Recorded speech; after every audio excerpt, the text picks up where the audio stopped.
on the very podcast today, we have Imani Muhingo. Am I pronouncing that correct, Imani?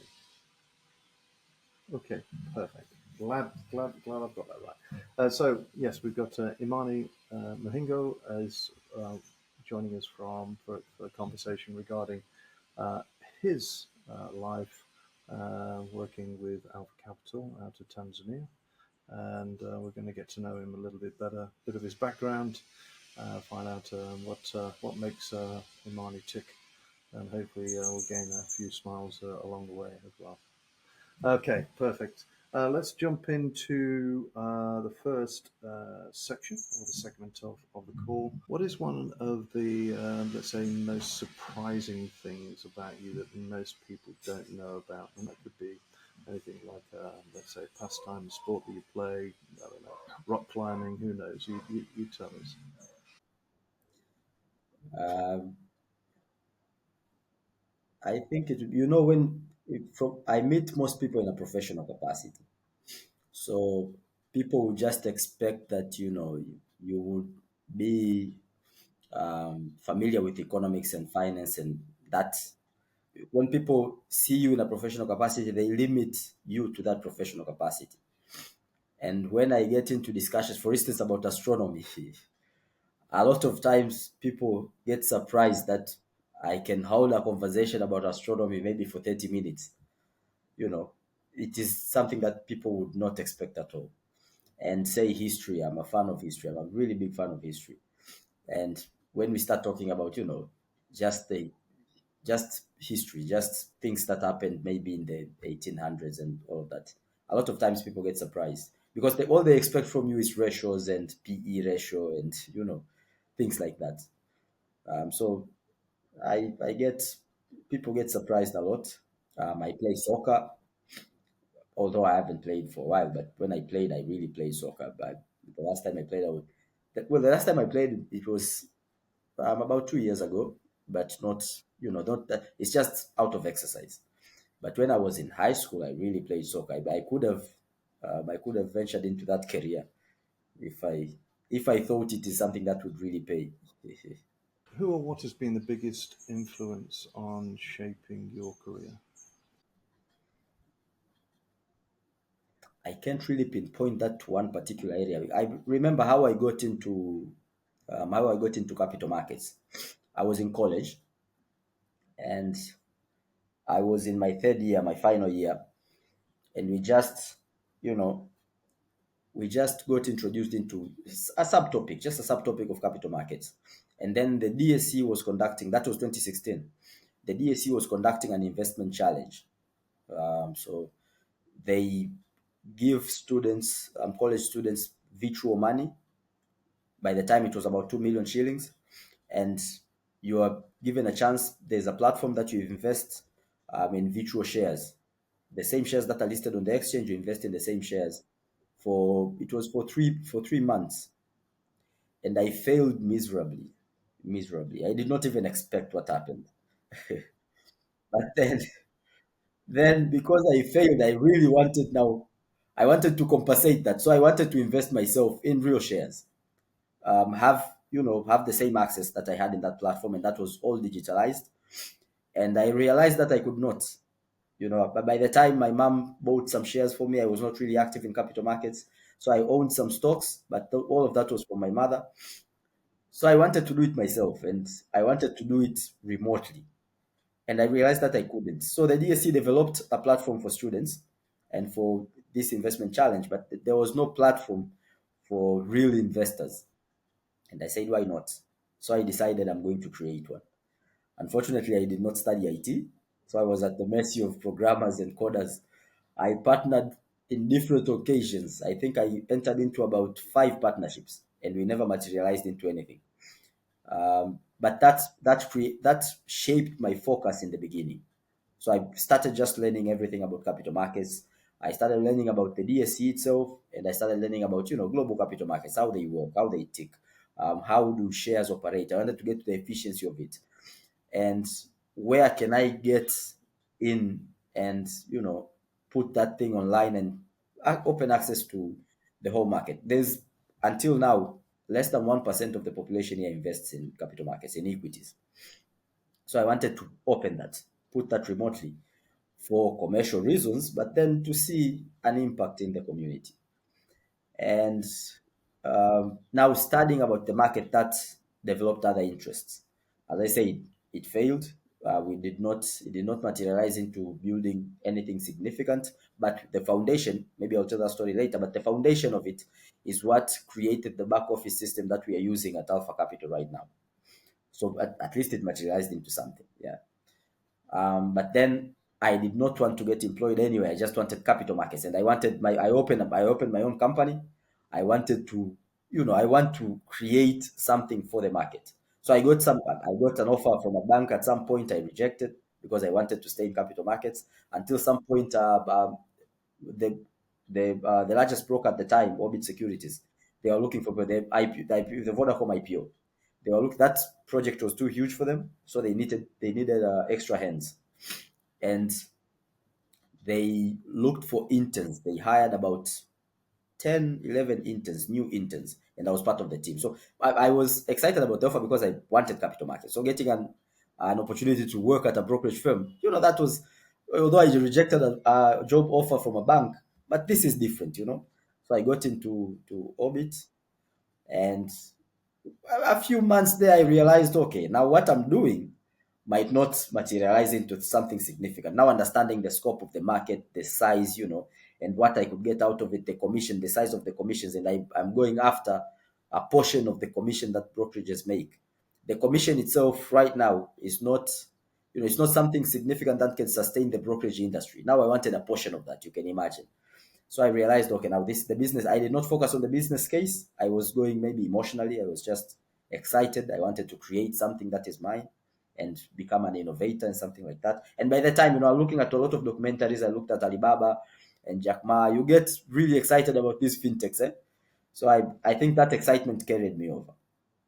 And then when I got in there, I realized now I need to understand capital markets itself. And when I asked, I had a lot of questions. Every time I asked questions, people were directing me to the research department. And I realized this is where people know it all. These are the guys that know it all. Now I need to be an analyst. I started developing skills slowly. I went into Orbit around March 2017 for the internship. I stayed there to around July, August. And when I left, because now I realize that the thing that I'm developing might not materialize into much. I started venturing to other things. I wrote a proposal because I realized awareness was really low. I wrote a proposal. I went to the CMSA, to the Capital Markets and Securities Authority. I wanted to go to all government institutions to educate them about capital markets. Mind you, I have 5 months of experience in capital markets myself. So I went to the regulator. I want to go and educate people about the capital markets. And he asked me, do you know the capital markets? Are you even aware yourself? Yeah, I think I'm aware enough. What is your experience? I just graduated last year, and you think you can educate people about capital markets? I was a bit confident in it. And he said, no, you can't. Just get an attachment somewhere, learn, and maybe sometime in the future you might be able to do it. So around October same year, I was offered a job at Orbit Securities. They retained two people from the intern guys they hired, and I was one of them. I was retained as a customer care officer. But then because I had a lot of questions and I engaged the research department a lot, I was transferred to the research department around after maybe 4 or 5 months into the job. And then 2 years later, I ascended to the head of department of the research department. So it started from wanting to develop an application for people to trade remotely. And when I got in, I realized becoming an analyst will help me understand most things about capital markets, and here I am. Can you share an experience that in your, well, let's say home life, upbringing, or work that was a leap of faith in your own mind and that paid off? Well, one is the time I rejected an offer from a bank and if you ask me, it, a lot of good things come out of stupidity. Because it's just good luck that this paid off, or maybe it's just it worked out in my favor.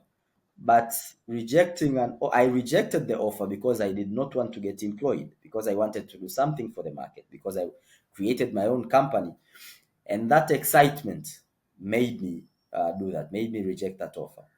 But looking at the thing I wanted to do in comparison to that offer I was getting at the time, common sense would argue otherwise. So it just happened that me trying to develop this application, me trying to develop a remote trading system, worked out in the favor that I became an analyst and developed a career in capital markets. And I think if I went into the bank, if I went into if I developed a banking career, maybe I would not have stood out the same way I've stood out in capital markets, given the adolescence of the market is still new. There's a need for these skills. There's a need for analysis skills. In the banking system, it's already developed, is huge. Maybe I would have been lost in the crowd. So worked out in my favor. But if the information I used to make that decision is different from the information I'm analyzing that information right now, completely different. It just happened that it worked out in my favor. But the reason I rejected the job offer is because I wanted to develop a trading system, and that didn't work out well. So yeah, that was surprising. Let's continue in talking about your current role. Um, what excites you most about the work you're doing right now?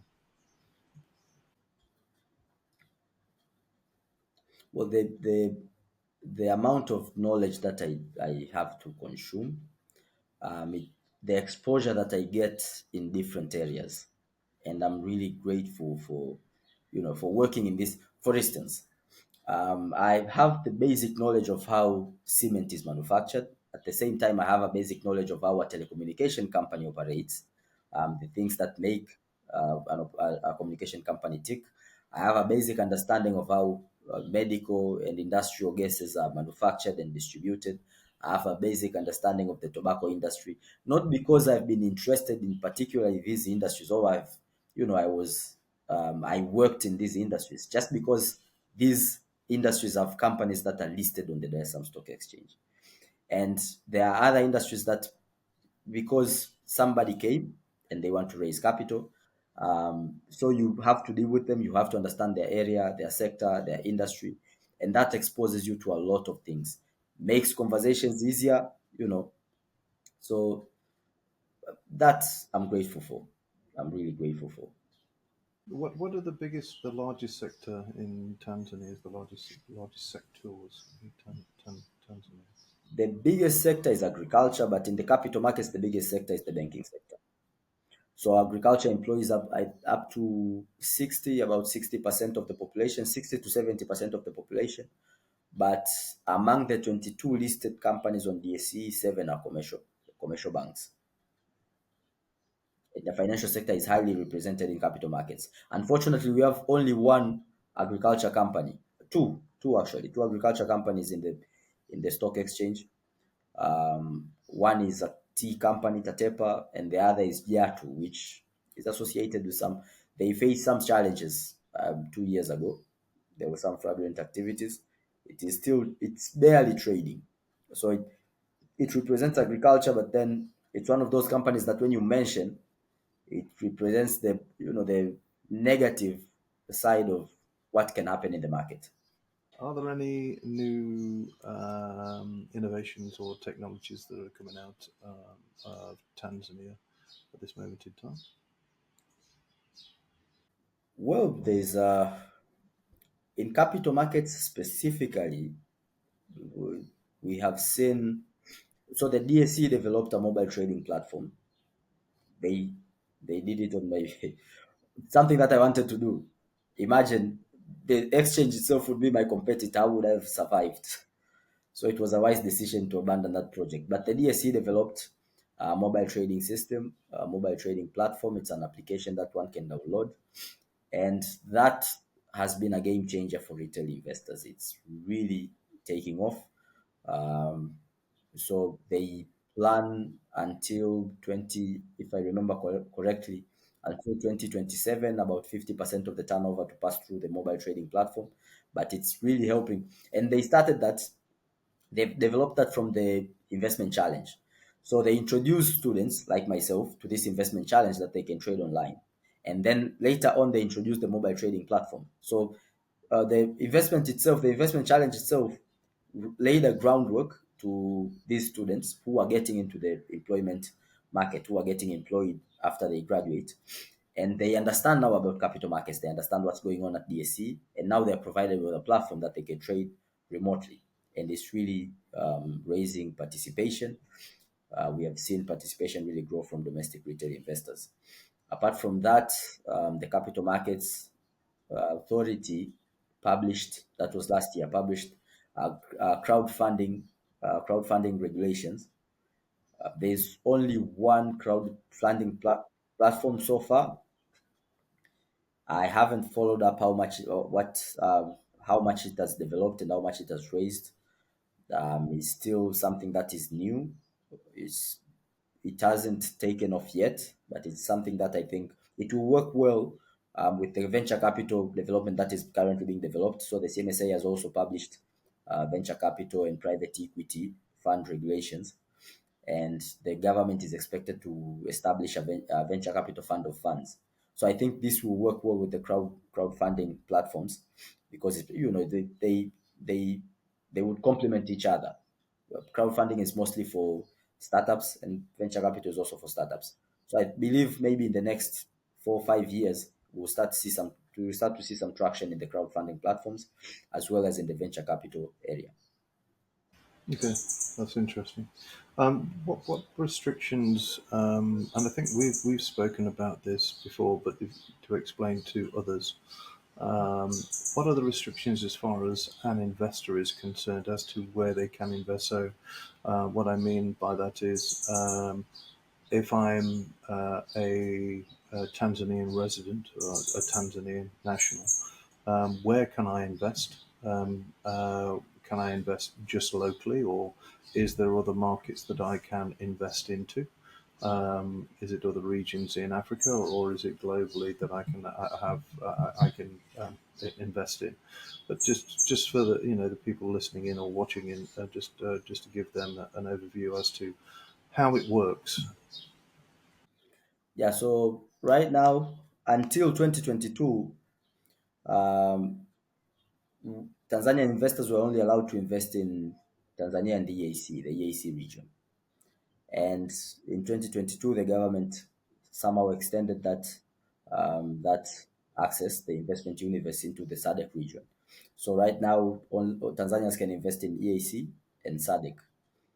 And in a couple of times we get that the same access, because for instance in South Africa you can invest in a fund that is tracking the S&P, you know. So from that angle, from areas like that, we get exposure to global markets. But right now we can only focus in the EAC and SADC region. We know there are discussions to open up at least to sub-Saharan Africa, and then later all of Africa, and later in phases. It will go in phases. We expect soon it will be open to all of Africa, but until we are open to the global arena, that might take a few more years. So right now it's just EAC and SADC, and also inward investing. For in equity, foreigners are allowed to invest in everything, but in treasury bonds, it's also only within investors within EAC and SADC, the SADC region. Obviously, with what Very is looking to do, because we've spoken about, and part of what we're working on is not just is obviously accessing the local markets inside of Tanzania, and the same with a number of countries, up to 15, 16 countries we're working with at the moment in Africa. But then it's the extension of that, and providing connectivity between those African nations. And I think that's going to be interesting. And the conversations we've been having is created a lot of interest, especially through the stockbrokers. But yeah, it'd be interesting to see. Yeah, we're more than happy to be working with yourself and in Tanzania, and see how we can develop that between us, and then also how we can, and we'll be ready for when the potentially those let's say that the accessibility does change within Tanzania within to the various markets moving forward. Yeah, Derry, and that comes at a very right time because, as I said, we see a lot of appetite growing from retail investors, from domestic participation, and not only retail, even institutional investors. Um, the market is somewhat, there are only 22 listed companies. So, for instance, right now there are about 11, 12 collective investment schemes, and about 90% of assets under management in these collective investment schemes are invested in treasury bonds. That says something about the equity, the depth in the equity market. And for retail investors, especially young, the median age here is 18 years old, 18 to 19 years old. So most investors are young. In terms of quantity, number of investors, individual investors, most investors are young, even though they are growing up their capital, but the majority of investors are young. And for them, exposure into treasury bonds doesn't really excite them. They want equities, and there's a limited number of stocks. So they are looking to expand their exposure into the region. As long as the regulations were opened, they are looking to expand their exposure into the region. But then the mechanism of doing that has been somewhat difficult because if I, an individual investor, a graduate, I just graduated last year or this year, I just gotten a job, I'm saving, say, 20% of my monthly income to invest in stocks, and I have exhausted the Tanzanian market. I want exposure somewhere else. If I want to go into Rwanda, I'll need to have a custodian in Rwanda. I can just open a bank account, a domestic bank account, and a custodian would eat up all my capital. So so for that, that has been a limit for individual retail investors to get exposure into the region. So this, what you're doing right now, comes at a very, very good time for Tanzanian investors. It will help get exposure into international markets, but then I think it will raise recognition about the Tanzanian market. We can get some products from other markets into Tanzania when these markets see that there's an appetite coming from Tanzania. But then it will also help from experience, from people understanding how other markets operate. It will also help the development of financial products in here to cater for this growing appetite. Now, the future. So we're going into the final segment, and let's pick out a few there. Uh, what are your biggest goals for the next few years, both personally and professionally? Well, personally, not much. It's just develop my career. Um, you know, Making something out of my career would develop a lot of other parts in my life. But professionally, but I right now I work at Alpha Capital, and part of the work that we do, Alpha Capital is a stockbroker, an investment advisor, and a fund manager. So we have three licenses, all licensed by the Capital Markets and Securities Authority, the CMSA. So stock brokerage, we just connect people to capital markets. People want to invest in stocks and equities. With investment advisory, we advise people areas to invest, but also we assist companies in raising capital through capital markets. And fund management, we do what fund managers do. So we do a personalized strategy investment. Creating portfolios, creating individual portfolios through portfolio management services or wealth management. But we also launched a collective investment scheme in August this year. It's an ethical fund called Alpha Halal Fund. So it's an ethical fund, and because we wanted to launch an ethical fund, but then for instance, for other ethical investors, say Christian ethical investors, they would not want to get exposure into, say, alcohol and tobacco and maybe weapons associated companies. But then we realized the most strict and the most strict set of ethical investment rules are Sharia compliance rules. So we decided to adapt Sharia compliance investment principles and launched an Islamic fund, an Islamic investment vehicle. And so the Alpha Halal Fund. So we invest in Sharia compliant equities, Sharia compliant sukuks, Sharia compliant mutual funds, and ETFs and sukuks. Within EAC and SADC, we took advantage of the restrictions that were dropped in the capital account, in our capital account in 2022. So we'll invest in EAC and the SADC region. So that is a big part of what I've been doing in the last 3-4 months, and only creating that has taken 2 years because we were experienced in conventional funds. So adapting this new set of rules and getting everything that has to be done to create a fund that is Sharia compliant has been a whole lot of a new experience for myself and for the company. So a lot of what we are doing right now, we are just getting exposure into EAC and SADC. We realize there are more than 130 Sharia compliant stocks within the region, and most are limited in Tanzania, Kenya, Uganda, Mauritius, and South Africa. So a lot of what I'll be doing in the next few years is getting as much exposure in these companies, in these markets, in these economies as possible, because I really have to understand them. If I become a fund manager and investing in these economies, I really have to understand them, and I'm part of the investment committee. So right in the next few years, that is what we'll be developing the fund. We'll be growing the fund, but we look to launch other funds in the future. We look to really exploit the fund management license, because, as I said, stocks are limited here. So creating these funds and creating these other products will really open up, try to encourage participation from domestic investors. And there are other products, say depository receipts. We don't have depository receipts. We don't have ETFs here. So all of these products we're looking to develop. It's a small company, so resources are limited.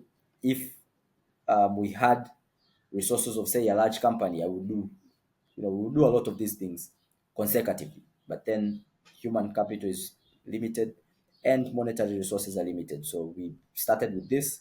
We are going to do a lot of other things in the near future.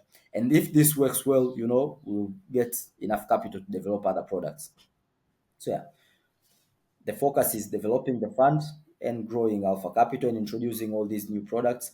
I wanted to serve the market. My initial motivation to get into the market is to open up the market with using technology, digitalizing the market to open it to a lot more investors, retail investors particularly. Right now, I'm just doing that in a different area. I'm just developing products that will encourage participation of the retail market and the overall market in general.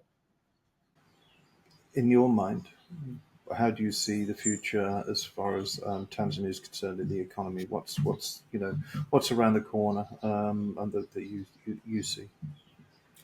The economy in general is doing, the government is really focused on business. And when the government is focused on business, the business sector, it's performing well, it's doing well. And that can be seen in the growth of the financial sector. So, for instance, right now, the financial sector is the leading growing sector. The banking sector, fun fact, the banking sector profit for Q1 of 2024 is higher than the banking sector profit for 2017, 2018, and 2019 combined. That is significant growth. Yeah. So we see this growth because the government is really focused on the business and on improving the investment climate and the business environment. And in other areas, for instance, agriculture, because it's the backbone of the economy, the government has been really focused in investing in agriculture. They created some environment. The central bank created a facility in 2021 where if banks lend to agriculture at a rate less than 9%, um, it, first they provide this facility to these banks, they lend them at a lower rate, but also the amount that is lent to the agricultural sector is not required to, you are not required to reserve, the minimum reserve requirement. That amount is deducted from the minimum reserve requirement that a bank should deposit with the central bank, if that makes sense. So it doesn't, if the amount that you would have deposited at the central bank, you can take that and lend it to agriculture. So as a result, we have seen since 2021 until today, the highest credit growth, sectoral credit growth has been in agriculture. So that has to pay back. At some point, it's 3 years going.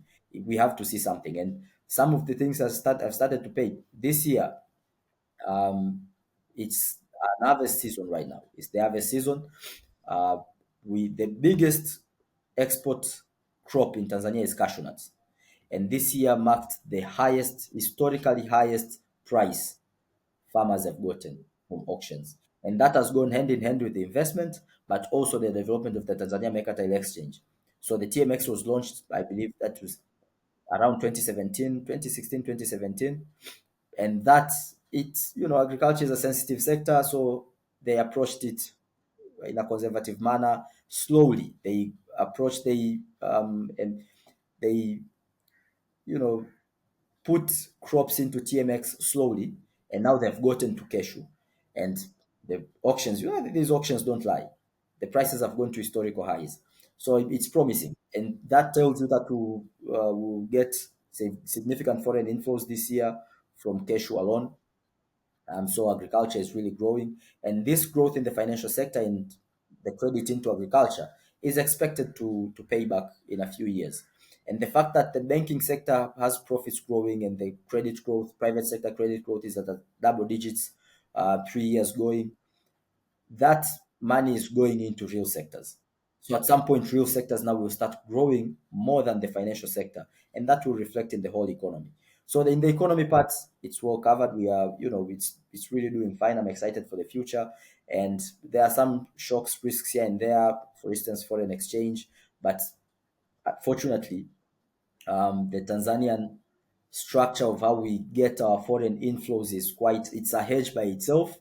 That I can say it's God blessed because we have tourism. We did not create tourism attractions. We have minerals. We did not create minerals. We just had minerals. And then we have a conducive climate for agriculture that we did not develop ourselves. If you look at food sufficiency within the region, we have the highest food sufficiency within the region. This year, the latest report from the National Bureau of Statistics, food sufficiency is at 130%. So we feed the region. And if we invest properly in agriculture, we might really feed the region. We might export a lot more to the region. So in the economy part, it's well. So now the capital markets, specifically the capital markets, as I said, we see a lot of participation, and because that is the market. So we see a lot of growing appetite from retail and the overall market. We see the need for development of new products. The challenge has been we haven't seen there's a listing drought, and this is a challenge I see all over developing markets, particularly in Africa. But then for us, because if you look at how the market was created, um, the the motivation was the government privatizing its own state-owned enterprises. So the focus was the government privatizing entities, and the DSE was created for that purpose. So it was in the beginning it wasn't business oriented until 2015 when they realized they shortlisted 300 companies and they only privatized through DSE 7 companies. So the DSE realized we cannot really depend on the government to list all of its companies here.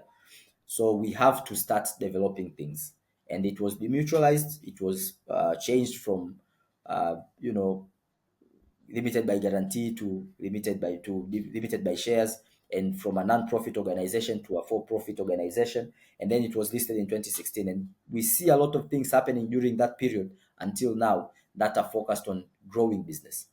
But the challenge has been the primary listing organization in the market is the government. They listed 7 companies out of 22. And then we have seen some companies listed out of policy, for instance, Vodacom and DSC itself. So that's 9. Um, until when the enterprise growth market was developed, that is, we have initially the requirements for companies to list were somewhat, because again the regulator was trying to protect retail investors, so the requirements were a bit tough. They need companies that are really stable, but then the nature of the economy, most companies will be SMEs, and to accommodate these SMEs they had to develop a new window, the enterprise growth market, which relaxed these requirements. And from then we have seen a growing number of of companies. But then, these companies come in now, they are a bit more riskier than the initial companies or the initial requirements. And then DSC realized this is an area that we can develop listings rather than trying to attract bigger developed companies. So they started some programs, some incubatory programs. They now have two. They, they this acceleration program. There are two acceleration programs. One is called Deep and the other Endeleza. They have they have worked with more than 20, 30 companies, I believe, if I remember the statistics correctly. And they train governance skills and they educate them about capital markets. And we expect to get some listings from these companies. But to complement that now is the development of the venture capital area, the venture capital space, which was lacking in our market was lacking. So most companies, startups, and SMEs, they rely on grants or venture capital funds from outside or DFIs. So it's mostly maybe from corporate social responsibilities or these companies that want exposure, maybe DFIs that want exposure in Tanzania. It should be some program maybe for technology or for ESG or something like that. Then these companies would get some capital. But now with the development of a venture capital fund from the government, and it will be a fund of funds which will encourage other venture capital funds, I think now we might see the potential for listings unlock. So I'm really excited for the capital market itself.